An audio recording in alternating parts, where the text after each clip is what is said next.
This is Pick One, Pack One, everything you need to start your draft off right. I'm one of your hosts, Paul Camo, and I'm here as always with Gavin McKay. Gavin, what's going on? Hey, Paul, how's it going? Just ready to dive into some pizza? Well, yeah, absolutely. It is time for us to become heroes in a half shell. Absolutely. These Teenage Mutant Ninja Turtles have finally arrived in Magic the Gathering.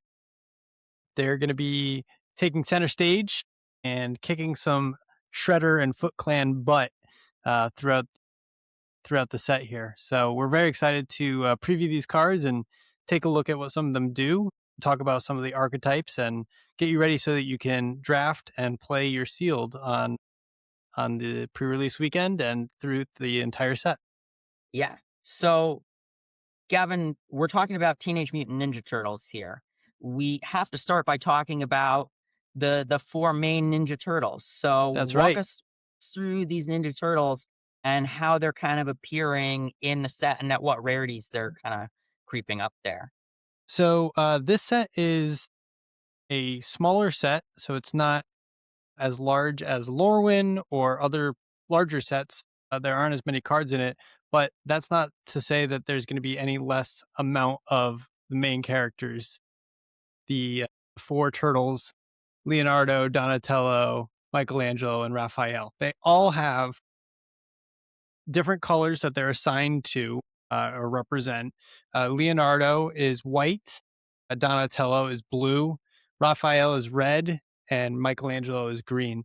They all have four different cards that are at different levels of rarity. So each one has a common, a uncommon, a rare, and a mythic level card assigned to them. They all do different things, but we'll get more into the archetypes as we go through the entire set. But I just want everybody to know that you're going to see these characters at all different levels of rarity, and they have different names. So don't be afraid to, play two different versions of Leonardo, like Leonardo Big Brother, which is the common version, versus Leonardo Cutting Edge, which is the rare. You will be able to play both of them at the same time. The legend rule only applies to cards of the same name, so just be aware of that. But each one of these turtles has four different cards that you can see, in each of those colors. You'll notice that there's suspiciously a fifth color that's missing, and that is black. Black has been once again relegated to villain territory. So Shredder and his goons, all the villains are part of that black part of the color pie, and there aren't any turtles in there, so to speak, other than maybe special ones like Dark Leo. So just Teaming up with keep Shredder. teaming up with Shredder, exactly. And you never like to see that, but sometimes it happens. It makes for a good story. You also can see here that there are a few team up cards as well. Each one of the pairs of turtles has a team up card. So, like, for example, this Azorius one, this white blue one, Don and Leo are teaming up together. Then you have Don and Ralph, Hard Science. That's the Is It one. Mikey and Don, Party Planners. That's for Selesnya.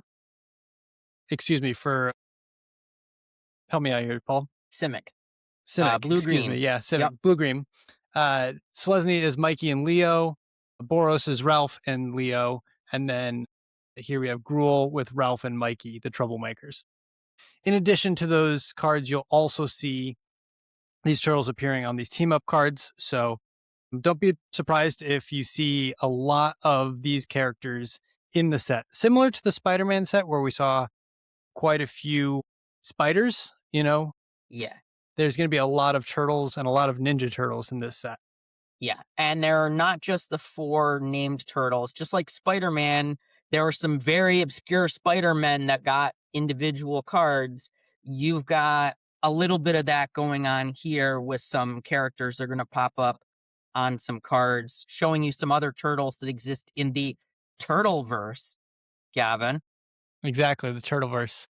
You got to make sure you got a hard hat and a shell to protect you in the Turtleverse, because stuff goes sideways in a hurry. Yeah. So we're going to talk about the archetypes now, and we're going to see what each of these turtles is trying to do mechanically. There are only 5 archetypes in this set that are named, that are kind of put out as designated archetypes within the set. Similar to Spider-Man, Spider-Man was using the allied colors, so it's all the colors that work well together, are paired well together. Whereas in this set, the colors that are having these archetypes are in the enemy colors, so ones that are on the opposite side of the color pie. You want to start with the first one? Yeah, so White, Black, or Orzov are the sneaky ninjas. So this is going to be, for anybody who played Spider-Man, this is your web-slinging type archetype. It's going to be in White, Black. And the signpost for sneak. So first I should say that all of the archetypes have a legendary creature that's a signpost. So there's 5 legendary creature signposts, and there are 5 non-creature spell signposts that also exist. The legendary creature signpost is Karai, Future of the Foot. She is a 3-mana 3/3 legendary creature human ninja, but she has sneak for 2 white black. So sneak for 4. What's the difference between sneak and, say, ninjutsu? Because the last time we saw a mechanic like this was back in Kamigawa, which also had some ninjas. The biggest difference, I think, with sneak versus ninjutsu is that you only do sneak during the declare blocker step, and it has to be unblocked. So they are tapped and attacking during the unblocked section of the declare blocker step. So you can't do it after the attack phase is over. You can only do it during the attack phase, and the creature has to be unblocked. There aren't really any shenanigans that you can pull, like with ninjutsu, where you can call the creature back after it has dealt damage. It has to be done as damage is being during that declare blockers step, and it has to be declared that there's no blocker. Well, This leads to some interesting interactions with smells. Ninjutsu and this still work the same way, is that after blocks are declared, you can still, do you know what I mean? After combat damage, the attacker is still considered an unblocked attacker. So you could still. Sneak is a little different in that case. So sneak only works during the declare blocker step. During the declare. It's only You during may the cast declare a blocker spell for step. 2 if you also return an unblocked attacker you control to hand during the declare blocker step. Yeah, but you could also, before damage, like sneak, it enters the battlefield ability, sneak again. You know what I'm saying? There's still shenanigans that are possible. Yes. Oh, This yes. just is Absolutely. this is just a smaller window for shenanigans. There's no like Sure. end of combat step, Right. ninjutsu something back in. Exactly right. Yeah, you have to take into account the type of ability that you're doing, because there are also, surprise surprise, instants and sorceries that you can actually sneak as well. There are some instants and sorceries that have this sneak ability on it as well. So it's a little bit of a different timing restriction. Again, if you see that this card has sneak on it, that's what that means, that you can pay that additional cost when there's an unblocked attacker. But yeah, why don't you read the rest of the card, and we'll see what it does when it actually hits somebody. So Karai says, whenever Karai deals combat damage to a player, return target creature card from your graveyard to your hand. If her sneak cost was paid this turn, instead return that card to the battlefield. So this gives you a That's a sweet pretty powerful reanimate or effect. something. Yeah, that's a very Absolutely. powerful effect for an extra mana. So Hmm. this is a card definitely that you want to sneak in versus want to just play straight up Yeah, I mean, it's if you a it's have a that option. graveyard recursion just on its own. If you have to play it, it'll still get you a card back. But then, again, if you can sneak this out, if you have an unblocked attacker that you can return to your hand for additional value, then that's going to be you know much much better to sneak something that's bigger on the battlefield. And it's anything. It's not like mana value 3 or less or anything. So that's awesome. All right, let's go on to the next one, which is it This one's called Machines, taking inspiration from Donatello and his innovations. This is an archetype that focuses a lot on artifacts. There are some new artifacts in the set called Mutagen tokens, and we'll take a look at the signpost uncommon creature here to give us an idea of what this archetype is all about. So this is Baxter Stockman. He is 5 mana, 3 and a blue and a red mana for a legendary creature human scientist. When Baxter Stockman enters, create a 1/1 colorless robot artifact creature token.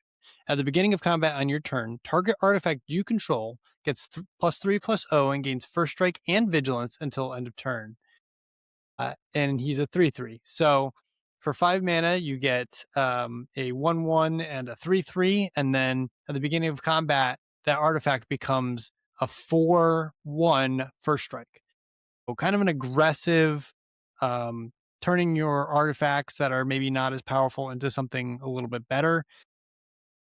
I think that, artifacts are going to be plentiful in this set. There are food tokens, there are mutagen tokens, which we'll talk about in a little bit. There's going to be an abundance of artifacts in this set that you can utilize this ability on. So, I mean, As long as they become specifically creatures. it specifically says artifact creature, but there is actually a way in the set for those artifacts to become creatures. Yep. That maybe we'll talk about a little bit later. Yeah. I think this is pretty sweet at 5 mana for 4 power plus a relevant ability. I almost wonder if it would be sweeter if it gave the artifact haste, but that might be too busted. Might be. Yeah, I think that artifacts as a combat archetype can sometimes be hit or miss. You want to have enough relevant attackers. Often artifact decks that are trying to go wide are making a lot of thopters or making a lot of robots, like this is a robot, or making a lot of small things. So the ability to turn something into potentially a much more relevant threat with first strike is pretty appealing. And +3/+0 is not nothing to sneeze at. I mean, that's a No, pretty +3 and significant first buff. strike is huge. Yeah, Absolutely. that's a big buff. Yeah. Okay, so we've got this next one called what? Disappear? Disappear. This is our Golgari color pairing, and this is going to care about permanents leaving the battlefield. Our Okay. legendary creature signpost for this is really sweet. Yeah, so the last time we saw something like this was what was it? Kamigawa? No, not Kamigawa. It's similar to Revolt, right? Which was It has a in similar vibe to Revolt, yeah. And yeah, I think where we've something seen is another leaving the battlefield. yeah, we've seen other flavors of this before also. Flavors, Yeah, this is our good one. pizza reference. All the pizza puns. So, pizza face guest romancer or Man, guest is he ugly. He yeah, looks like Pizza the Hut. that's exactly what I was thinking. There's definitely a strong reference. I don't remember Pizza Face being a character from the Ninja Turtles cartoons when I was a kid, so correct me if I'm wrong. If this is a comic book character converted over, Could if be. this was actually from the animated It series. could be from my nightmares. Honestly, I'm not sure if this is just dreamed up out of a cauldron, but he's horrifying and Yeah, very powerful too. very powerful. This is a sweet card. 3 black green for a legendary artifact creature, Mm. food mutant. He is a 2/4. And he says, when Pizza Face enters, create a food token. And then he has disappear at the beginning of your end step if a permanent left the battlefield under your control this turn. Put 3 +1/+1 counters on up to one other target artifact or creature. If it isn't a creature, it becomes a 0/0 mutant creature in addition to its other types. And he also has 10 tap. Sacrifice Pizza Face, you gain 50. If anyone gets this tap sack ability in a draft, I will be supremely, see the pun there, I will be supremely impressed. Your draft is going to be going really bad if you're sacking If this guy you're to gain sacking him for 15 15, life. yeah, no, for And sure. I feel bad for you because I feel like this archetype is sweet. We'll get into it It more, but is. this might be my favorite archetype of the set for reasons Well, we'll discuss. if you think about it, like things are just going to be leaving the battlefield normally Anyways, anyway. Food tokens, other tokens through combat. It makes decisions on your opponent's side of the field very difficult because if you trigger this, it's a very powerful effect to turn what is essentially, you know, an artifact or just a piece of junk sitting on the side of the road into a relevant 3/3 creature. yeah, and That's very powerful.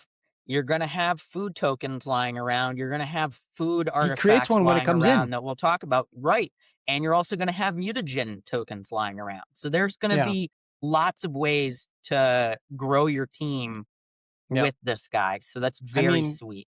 if you pair this with the last uncommon that we talked about, he would be a what is it, a 5/4 first strike on your turn, getting smashed in the face with pizza.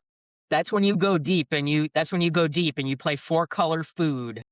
Honestly, for us being in Connecticut, the pizza capital of the world, I feel like he's not a very good representation of the beauty of pizza, but I digress. Okay, let's talk We will about the talk next more one. about the beauty of pizza as we go. Yeah, I mean, if Next there's one archetype. thing that Ninja Turtles are known for, it's their pie. Yeah. The next one is Alliance. So this one is the Boros archetype. I believe that this one is emblematic through the neutrinos. I hope I said that right. The neutrinos are two, a red and a white, so Boros colors, a legendary creature, Elf Rebel, with flying. It also has Alliance, which is whenever another creature you control enters, the neutrinos get +1/+0 until end of turn. So Alliance cares about creatures entering under your control. So a lot of this stuff is going to be played pre-combat because a lot of the Alliance abilities are buff your creature in some way or provide an advantage.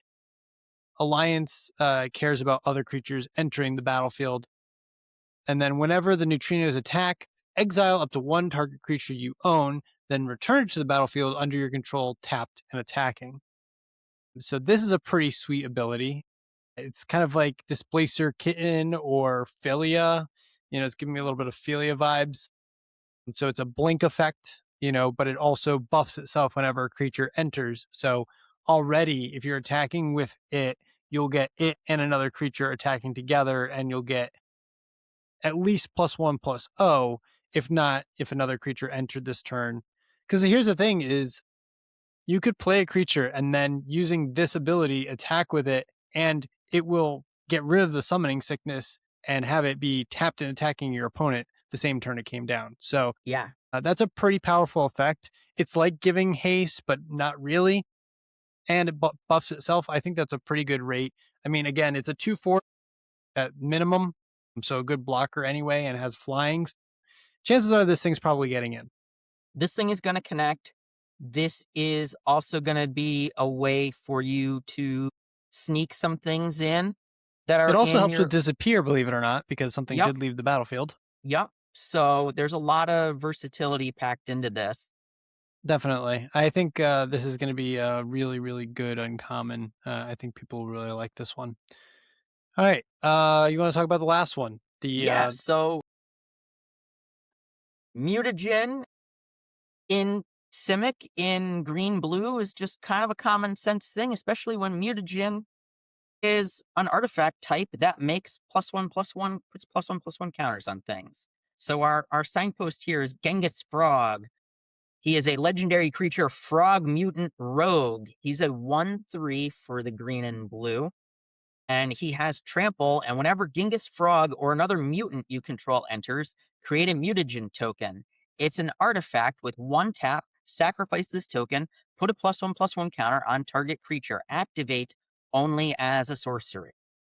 So, Paul, I hate to put you on the spot here, but do you happen to know how many mutants are in this set? They're probably more than 30. There are 61 61. mutants in this set. 61. That's a lot of mutants. That is a lot of And mutants. if we narrowed down into blue and green, there'd be a smaller percentage of that. But We found out there are 30 cards that are in green or blue. All right, cool. So that's a lot. That's a lot. I mean, again, there's 190 something cards in the set, so a fair chunk of them are going to be in this archetype in this color. Cool. So that's Genghis Frog. Very nice play on words. It looks like he's giving Casey Jones the business in this card art here. Yep. I wouldn't want to, find him in a dark alley somewhere. It seems like he would be a bad character to run into. Yeah. Okay, so those are the 5 declared archetypes that Magic has put forward here. Obviously, there's going to be a little bit of overlap, and if you want to play colors that aren't supported here, if you find some cards that are in, I don't know, say white blue Azorius, and you want to try that out, and you think that works, go for it. There's no real rhyme or reason to not do that, but these are just kind of the general archetypes around these 5 enemy colors. Yeah. When we look at just Pizza Face Gastronomer's archetype for an example, I think there is a secret sauce of not just playing straight Golgari, but playing Jund or potentially playing 5-color, which we can talk about real quick if you pull up the food tab. Mm-hmm. If Yeah, we're so gonna I mean, if we're gonna care, there's a there. Well, there's also the fixing in the set is especially good. yes, There's going to be a set of common dual lands that are gain lands, so that's going to be a possibility for you to splash pretty easily, we think, in this set. So if you want to play 3 or 4 colors, we don't think it'll be too hard for you to do so.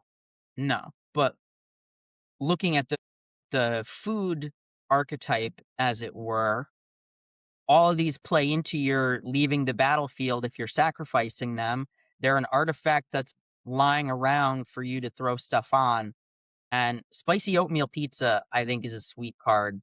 2 in a You want to red, read it? deal 4 Yeah. damage to any target and 3 damage to you.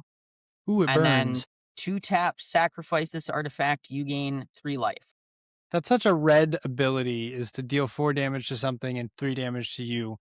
I mean, it's like the victory at all costs kind of mentality.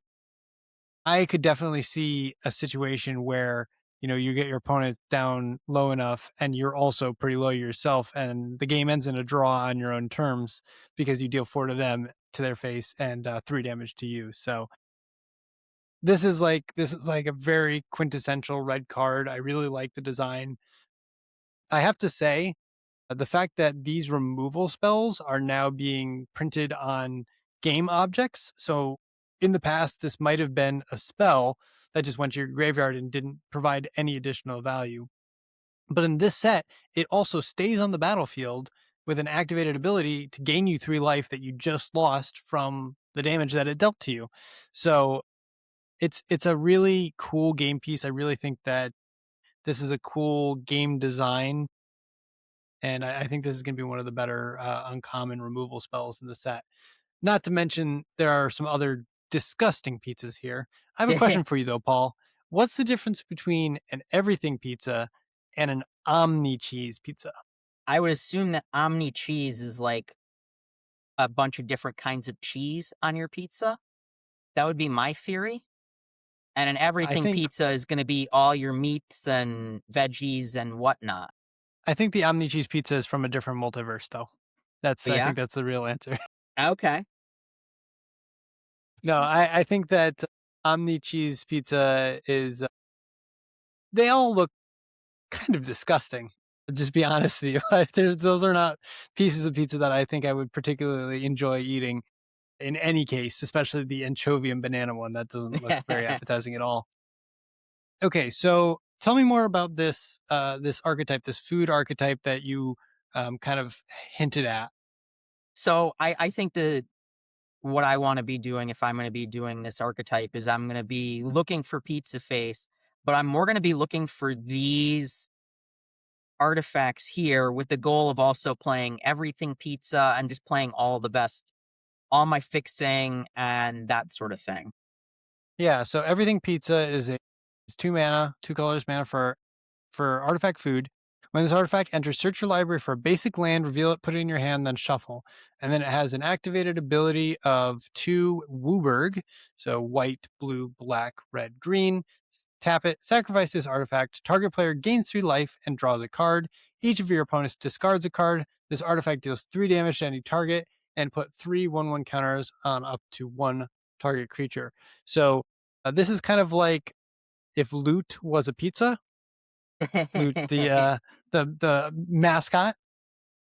This is basically just like doing everything that each color is kind of known for.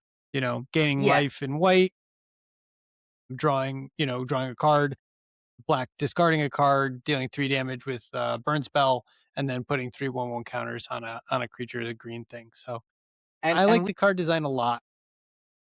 and we've seen different flavors of this in different sets. Tarkir Dragonstorm See what you're doing had with that.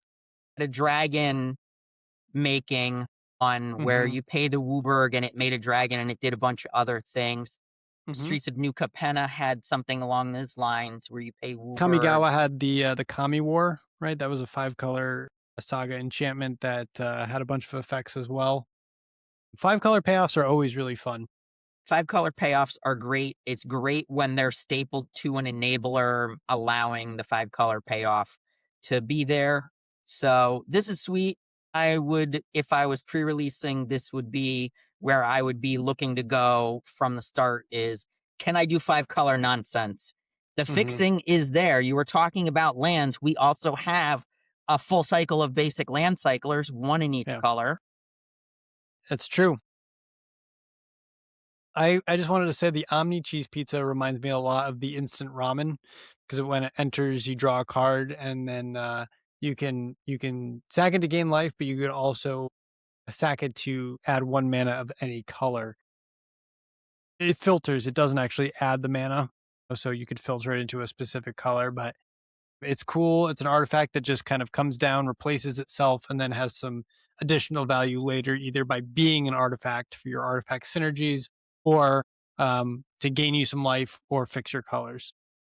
You want to talk about these last 2 here, these 2 other pizzas, the anchovy and banana or the guac and marshmallow? We don't need to get too deep into them, but Guac and Marshmallow is an artifact that has flash and it's got a pump spell stapled to it.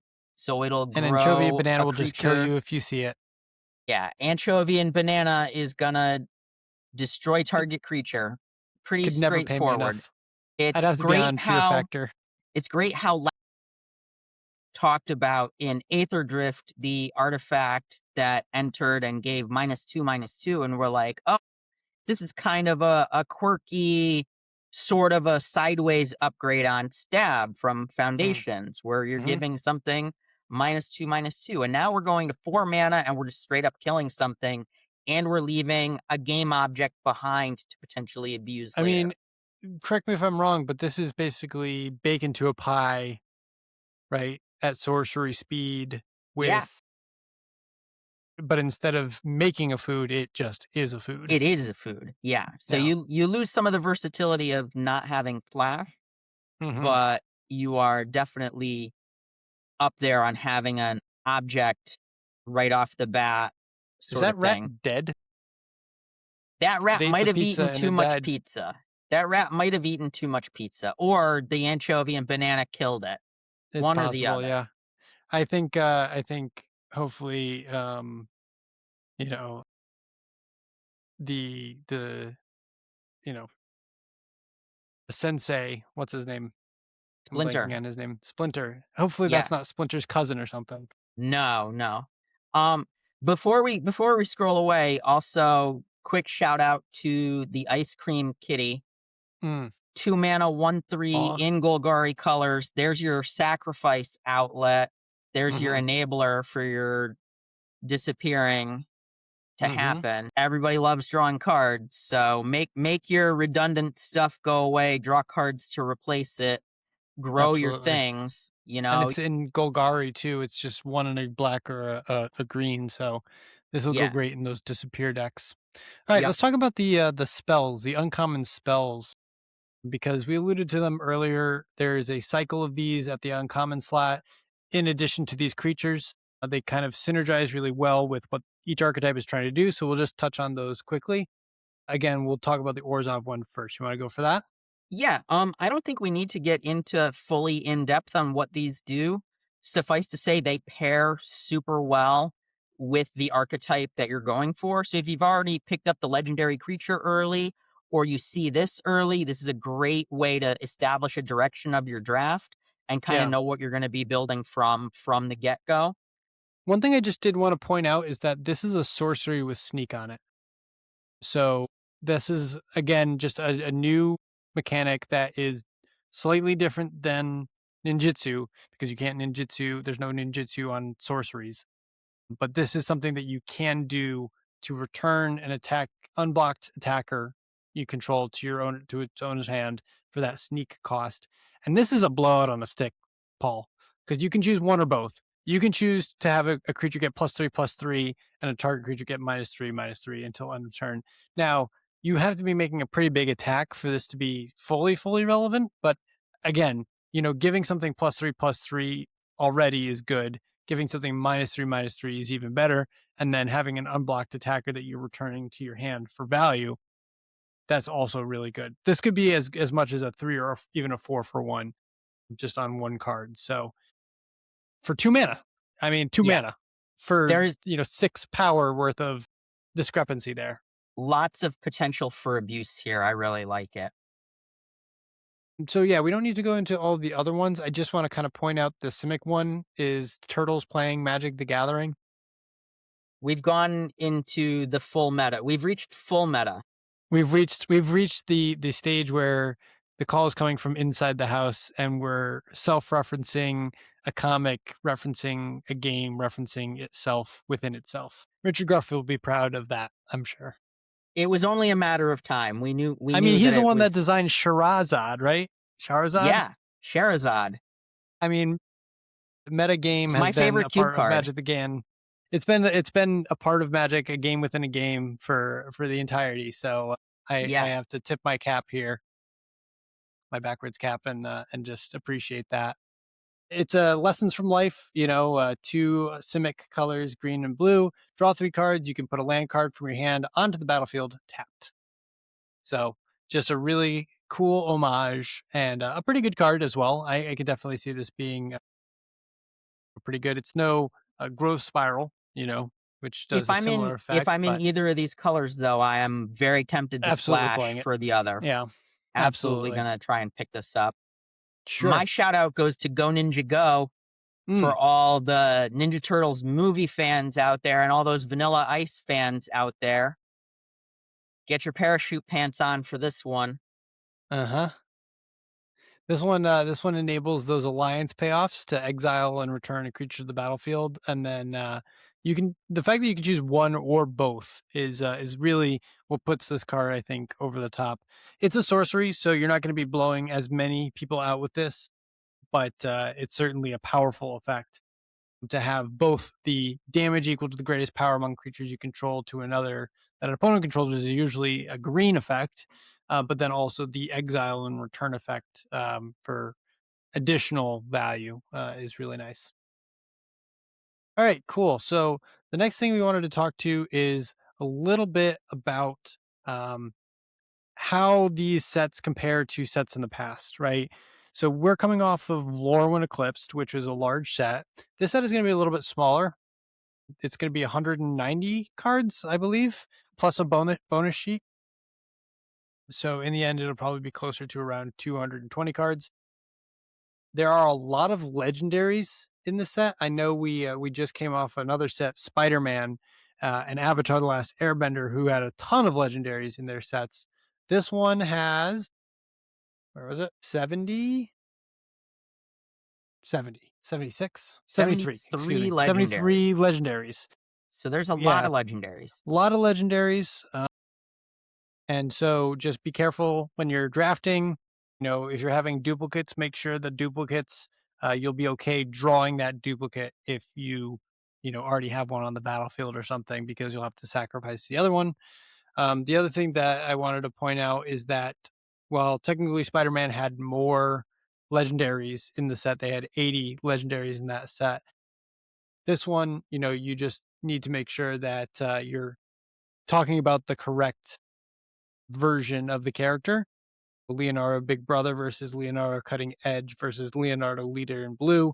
You know, just make sure that when you're reading the cards and you're seeing them for the first time, that you're referencing the right one, that you're playing the right one, because they all have the same first name. The first word in the card, and the art looks pretty similar. Just make sure you're playing correctly, and it's And a pre-release, so communicating it's clearly with your communicate opponent. clearly. You Yep, know, exactly. you So don't want to be in the situation where you say, kill your Spider-Man, and yeah, they right, say, which one? We have right. another version of that. Kill your Ninja Turtle. Well, which one? So Hmm. communicate clearly with your opponent, declare your blockers, be very clear and concise while Yeah, you're make sure you do playing. go to that declare blockers step. I know sometimes it's easy to just say pass priority through or whatever, but in this case, it's really important that you do that actual step of I'm declaring no blocks. So that's TMNT kind of in a nutshell, pun intended. We are excited to draft and to play the set. It's one of those things where it's very nostalgic. I didn't grow up with TMNT a ton, but I have enough nostalgia to know that I'm going to be getting all the references and looking at the turtles and feeling like I'm a hero. Playing some of these creatures out and really fighting the powers of darkness. Yeah, they're going to be battling the Foot Clan pretty intently. And whoever's materializing from Planet X or Dimension X or Mm-hmm. wherever, Krang Yeah. and his Yep. kind. That's right. Before we go, I would just want to note that we're in 2026. This is our second set of the year. We have 5 more limited formats to talk about this year. That's right. And this is our second limited format of the year that only has 5 archetypes. And I have a theory that the age of having 10 archetypes in a set might be a thing of the past. I think we may, and time will tell whether I'm right or wrong, I think we may only see 5 archetypes in every set going forward. Obviously, Strixhaven historically has only had 5 archetypes because it had the 5 schools. So I am not confident that we will have a 10 archetype set this year. Hmm. Which would be, I don't want to say disappointing, but it would be interesting to note that they are scaling back the production to include 10 archetypes as opposed to 5. And maybe they're leaving some stuff on the table. I don't know. Well, I think it changes the nature of how you're playing limited because when you only have 5 archetypes in a pod of 8 players, some number of players are going to end up fighting over things. That's Whereas right. in a pod of 8 players in a format that has 10 archetypes, there's a lot more chances for everyone to find their own lane. And while there might be some overlaps of certain cards in colors, it's less likely that you're going to totally cut somebody out of their lane when they've kind of Yeah. found their way into it. Whereas with a 5 archetype set, especially one that there's going to be lots of duplicates because it's a small set, Hmm. the potential of people fighting over the same archetype is going to be very big. And if, like we saw with Spider-Man, where green white was just far and away the best thing to do in Spider-Man, if people are fighting all over that archetype, it's going to be really hard for you to find your lane and settle into a good deck that you're going to be happy with Right. Well, yeah. if that's So the case. thinking about this set, if one archetype outshines the rest, people are going to try and force it. And therefore, even if a deck is open, like say, for example, you know, Golgari is the best archetype and everybody's fighting over Golgari. Even if you get all the Boros rares, even if you get all the Boros uncommons, if it still can't compete with that best archetype, then it's going to be doubly bad because again, if there's half as many archetypes, then you're going to be kind of taking an even smaller part of the pie And I did experience this when we went to our RCQ, Paul, together. Do you remember? We were opening pools, and if you just didn't get the Selesnya pool, you were kind of out of luck. I can count on, one hand how many Selesnya decks made the top 8. I think it was yours and maybe like one or two others that were not Selesnya base. Yeah. So I can see firsthand exactly how that can impact a format. I hope that doesn't happen here, but it is a big risk. It is a big risk for Magic to do that because, this kind of atmosphere, environment, engagement, it does depend on how the community reacts to it. I already think that they're a little bit like shy from Spider-Man. I think the community is a little bit tense on how good a small set like this could actually be. My kind of theory about that is that some of these sets would be similar to something like Aftermath or Assassin's Creed, these smaller sets that were never meant to be drafted, but any amount of drafting is better than not selling any packs. So if you're looking from Wizards' point of view, you could have this Aftermath set or this Assassin's Creed set that didn't sell like at all, or you could have a set that's smaller, that's not as good, that's not as robust as a premier set, so to speak, but more people will play it by default because it is technically draftable. I don't know if that's the way that they're thinking about it. I hope it's not, but that's my kind of 2 cents on it. I would push back on that a little, Gavin, because you and I are draft addicts. Our circle of friends are all limited aficionados. Shout Mm, out to the draft chaff group and everyone yeah, in it. yeah, Shout out to our friends out in Vegas. You know who you hell yeah. are. All, Mhm, all our limited addicts out there. We're going to draft whatever there is to draft.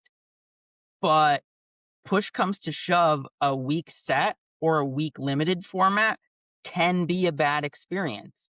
And yeah, speaking purely from a limited perspective, Spider-Man was a bad set. Small sets historically, and Wizards has even made comments along these lines, small sets historically are bad for limited, you know? So if we want to have a good limited environment, they really have to not miss in any way. And if there are power outliers in Ninja Turtles to the way that a whole archetype is overpowered, the way there were in Spider-Man, or if there are too many unfun individual cards harkening back to other small sets, the expansion from original Ixalan, Rivals of Ixalan, is one that was shouted out by the professor as being problematic because of a ravenous chupacabra being an uncommon, you know what I mean? yeah. So there's Or even a bigger set, but having a power outlier like Modern Horizons 3 with Writhing Chrysalis, well, Writhing Chrysalis was an uncommon, so It was an uncommon, so, that's like, you know yeah, you can unbalance a set very easily, and these design mistakes compound, but they especially compound in a small set, in a so small set, yeah. yeah, So you've exactly. got more chances to open the things, you've got less options because there's less archetypes available, and in a small set, you pretty much have no choice but to have a smaller number of archetypes just because there isn't room in the set to have 10 signposts plus things that support the additional archetypes that you're trying to add. Paul, if I gave you a magic wand for a day and said, "How can I fix this kind of air about these small sets," what would you say? Would it just be to make the sets bigger or maybe reduce the number of products released in a year? Is that the solution, do you think? I'm not opposed to less product every year, less sets every year. I'm a magic boomer, 4 sets a year and maybe a supplemental limited product would be great for me. But I'm also Mhm. okay, especially in the digital age, of having a rapid churn of limited formats. and going from Lorwyn to Ninja Turtles to Strixhaven to etc. with a quick turnaround time. If the formats are bad, it's great because we get to move on to something new. Ideally, I would like to live in a world where we don't want to move on because all the limited formats are designed well and they're great and they have a bunch of archetypes. If I'm on my soapbox for a moment, I think that large sets with 10 archetypes is the way to go. I think that's what I want. They've talked Is that for what a you had the most while. fun with? Is that what you had the most fun with last year and then also in years prior? Like if you're thinking back to the most fun that you had in 2025 or 2024, what are the sets that come to mind and why? For me, 2025 was EOE and Avatar personally. EOE in particular, I thought was a banger. I realized that I'm in a minority on that, but I thought as far as I don't think you're in a minority. I think it's just a silent minority. It's like, I know a lot of people really love that set because it felt like incremental advantage and the games went long and there was a lot of grinding matchups and you were really looking to maximize value over the long term. there were interesting decisions at every stage of the game, and the mechanics and archetypes that they introduced were all interesting with landers and spacecraft and etc. And that's what I look for in a new set and a new limited environment. I want to play something different. My gripe with Final Fantasy last year, and I've talked about this before, is that Final Fantasy had 10 archetypes. Perfect thumbs up, Paul's in. They were all well balanced. Great, Paul's in. They were not archetypes that were new that we hadn't seen before. If you have played limited Magic for any length of time, you have played those archetypes in one format or another. It was kind of like they took a greatest hits of archetypes that players liked in those color pairs and put them all in their set and added Final Fantasy dressing to it. That's Yeah.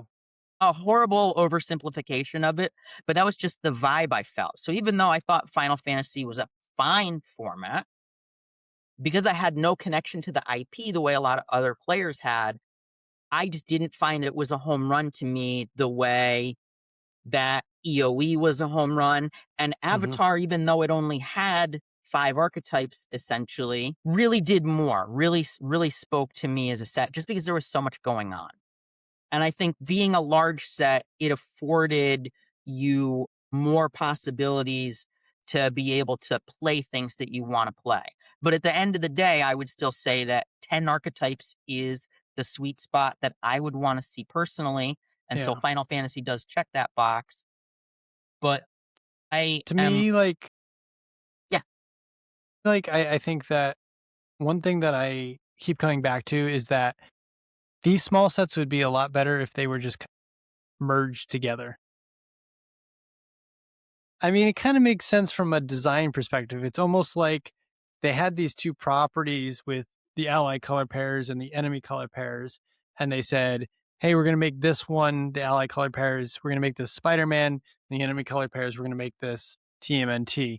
And if you were to mesh those two together, TMNT and Spider-Man, in the same universe, which is crazy, I know, it would almost be like a full block of New York City Magic together block. And you'd have all the colored pairs.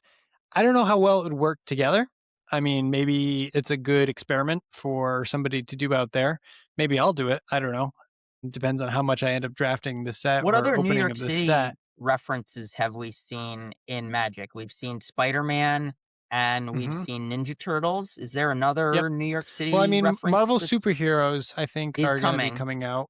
Yeah. So we'll see that about will likely that. have New York references potentially. Most likely, yeah. I mean, there've been secret lair drops with like the Avengers Tower and some other kind of New York adjacent esque cards, but nothing that's set in New York necessarily. So fastest return to a plane in Magic's history, New York City? Possible.